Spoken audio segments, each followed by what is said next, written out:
Some are calling it a moment of truth. Others see it as a zero-sum media game President Trump can never win. Either way, the nation has entered a dark moment as we confront a re-energized white supremacist movement and outbreaks of violence. And it is the party of Lincoln now trying to come to grips with the reality that a Republican president is drawing a moral equivalence between white supremacism, neo-Nazism, and the counter-protesters standing in opposition. Here to discuss this emerging fault line in the GOP is former Republican Party Chair Jennifer Horn and current State Rep Fred Doucette, an early and still very loyal supporter of President Trump. We appreciate you guys being here today. Let's start with you, Jennifer. You've been out there about as far out as anybody right now in the Republican Party saying this kind of equivalence has to stop, and it has to stop with President Trump first. Well, no question about it. And it doesn't matter if it's President Trump or President Obama or anyone who's ever served before them. It is the responsibility of the President of the United States not just to lift us up in these difficult times and in dark times, but to lift us up and bring us together. And being able to respond to what happened in Charlottesville should be a no-brainer for any American president. The white supremacy movement is diametrically opposed to everything we are as a nation, who we are as who we were in our birth as a nation, but also diametrically opposed to who we are as the party of Lincoln. We are the party of equality, of freedom, of equal rights for all, and being able to respond to this is something that should be instinctive for any American president. And I think that the manner in which this president responded and the subsequent words and actions that have taken place since Saturday, I think have been profoundly disturbing for a lot of Americans. And yet, Representative Doucette, a lot of the base is irritated by the position the president's in right now, and they're saying that they feel he's been treated unfairly here. Explain where you're coming from on this. Well, and I agree with Jennifer in the fact that all hate groups should be ostracized, should be called out for what they are. What I think happened and where I think the confusion lies is in the president's first statement on Charlottesville. To me, he came out and called out all involved. Now, I remember being at the inaugural, and we came in contact with protesters that were dressed in black, wearing masks, carrying weaponry, and it was the BLM movement, it was Antifa, and they rioted at the inaugural of our 45th president. Where was the outrage then?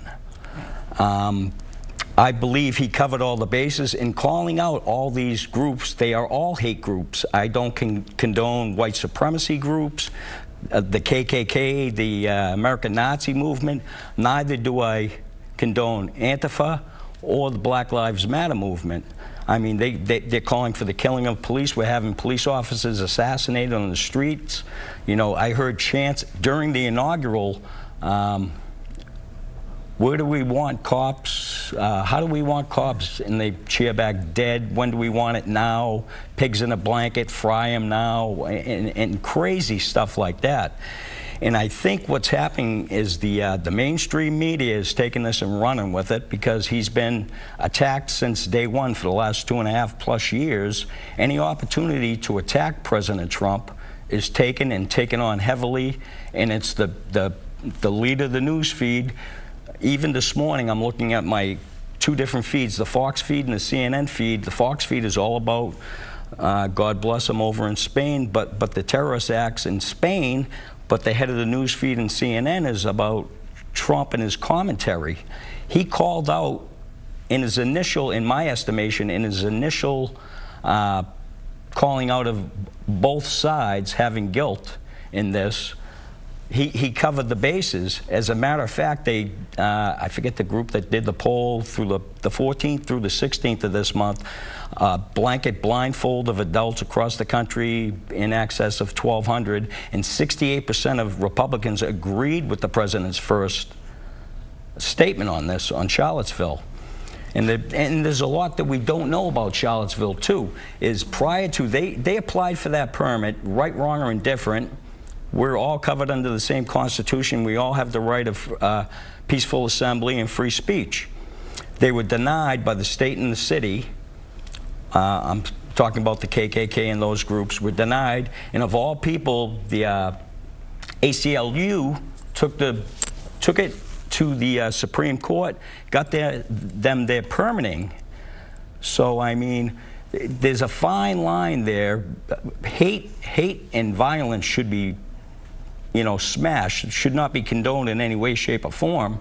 But where do we draw that line as far as free speech in our Constitution? You're having a reaction here, Jim. A little bit, and I have a lot of respect for Fred, and I know that he works hard and serves our state, and I like him and I respect him, but he's going down exactly the line, exactly the path that others who have tried to excuse the president's failure on this, in trying to equivocate and trying to excuse. Maybe now, a week later, we could be having a conversation about some of the issues that he just brought up, and as a nation, we could be embracing that conversation had the president been clear and forceful in fully denouncing what happened last Saturday. You know, the folks who were marching in Charlottesville on Friday night with lit torches, chanting that we will not be replaced by Jews, were not history buffs who were worried about replacing historic monuments. That's not what happened there. And while I reject violence from anybody on any side, that's not how we resolve issues in America. It's not how anyone should be resolving issues anywhere. When the president said that there is blame on many sides, and when he said that there are fine people on both sides, he displayed a lack of moral clarity and moral leadership that our country needs. There were two groups involved in what happened in Charlottesville. One were white supremacists and Nazis who believe that our nation is stronger when we are divided, who advocate for racial superiority, one race over all others, and who completely reject the founding principles of a nation, a great nation founded on, you know, liberty and freedom for all. And on the other side, you had a mix of people who were protesting that idea. The majority of them were peaceful protesters. They were pastors and ministers and their congregants, and they were residents from Charlottesville and people from across the South who wanted to send a clear message that this was something that they reject. And there were other people mixed in with them who came there looking for a fight. But there were no fine people on the side of the white supremacists.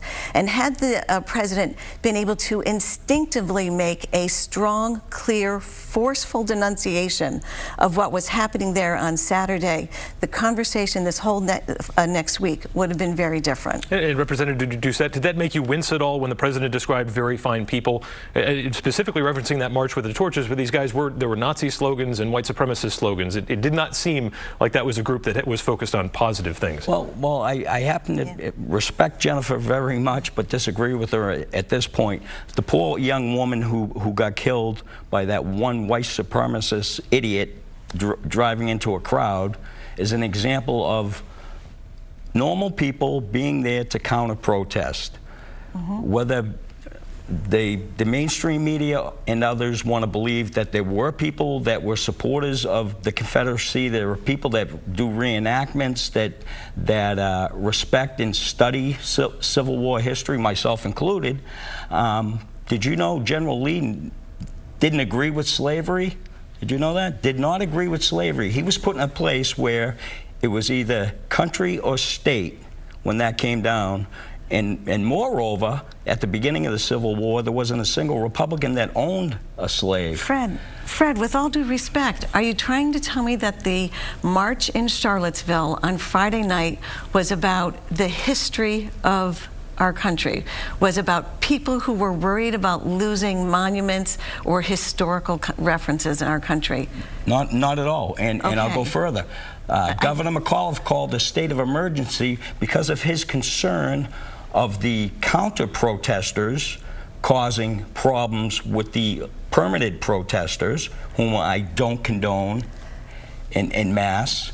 But in dispersing those crowds, the police officers, using pepper spray and other means, funneled them into where the counter-protesters were, and that's when all heck broke loose. Again, a week later, these are conversations we can be having. I think what we're looking at, the reason this has become such an enormous problem nationally and within our own party, is because of the way that a president who calls himself Republican responded in the moment. The way that he responded on Saturday, and the way that he retracted his correction of his response on Tuesday, where he went further and made it worse. Senator Bob Corker from Tennessee, a longtime conservative Republican senator that this president vetted to be a potential vice president candidate, came out yesterday and said that President Trump has shown that he lacks the stability, the character, and the competence for the job, and that he has shown that he does not understand the character of our nation. That's the defining moment that people are talking about. This isn't every time something like this happens, and unfortunately, you know, race relations in America are not where any of us want them to be. We will probably see something like this again. This president failed to show light to the nation, to show hope to the nation. He decided to get involved and try to equivocate between people who completely reject a great nation conceived by great men and people who were trying to defend the concept and the principle of that great nation. It wasn't his job at that time to start picking apart, did the police do the right job? Well, on this side, there were some folks who were nice and some folks who weren't nice. White supremacy is antithetical to everything we are as a people, everything we are as a nation. We have to reject it in all its part at every opportunity, and it is the president's job to do that most clearly. He failed to do so. Representative Doucette, do you think the president could have done better here? Is this at a bottom line? I think to suffice his retractors, he may have wanted to come out a little more strong. The way I read it at the time, personally, sitting back and listening to that first statement, maybe he doesn't want to call them out by name and kind of advertise their brand kind of thing. That's what it meant to me personally. With the outcries, and I understand and I agree with your point about there's no place in this country, and there never has been, for these types of organizations. But in all this, the left has been calling President Trump, Bannon, Sessions, and on and on and on, supporters. We're all of a sudden, you know, racists. And that's the part I don't get. And we all know that the NHGOP headquarters was targeted with graffiti this weekend. That's uncalled for. Sit down, talk. And that dialogue will certainly be an important point of this, and we thank you for coming on to address this very difficult subject.